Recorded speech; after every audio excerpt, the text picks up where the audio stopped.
AOC would obviously be a superstar for this wing of the party, but it's unclear if she's even going to run. And that has actually prompted people to float a new candidate for this wing of the party, Shawn Fain, the UAW president, who is known for taking on the auto companies, winning races for labor, sort of a union man who wears an Eat the Rich shirt. And DSA and the progressive wing are now looking at him. Maybe he's the guy. Dan, like, your reaction to that? I just think it's fascinating because there is no air.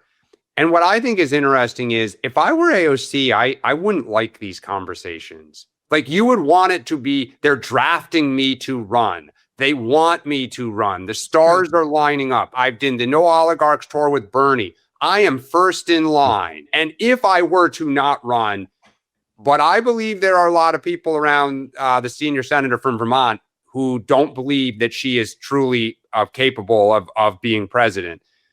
And that is harming the person who very well may be the candidate that is going to be out there. So it's amazing. There is no front runner. And what no one has really gamed out is, what if there are 3 super progressives? Like, everyone's always like, well, there'll be one progressive and multiple moderates, and you can't, like in Michigan or wherever, then you fall. I will be curious. I think you're going to hear a lot more about this. I think the fact that they're so disorganized, they don't see a path even in the map right now. Just keep an eye on this. If I'm AOC and her team, you cannot let this conversation spin up too much. You said you're watching Pete Buttigieg rising in the polls, but nobody's talking about him. I imagine, though, that's not necessarily a bad thing. That's right? I was just going to say that. Rahm Emanuel said recently, like, he's very happy to not have had a moment rising, because why would you want to rise in 2026? It's hard to maintain that. Look at Gavin Newsom, great 25, not necessarily a great 26.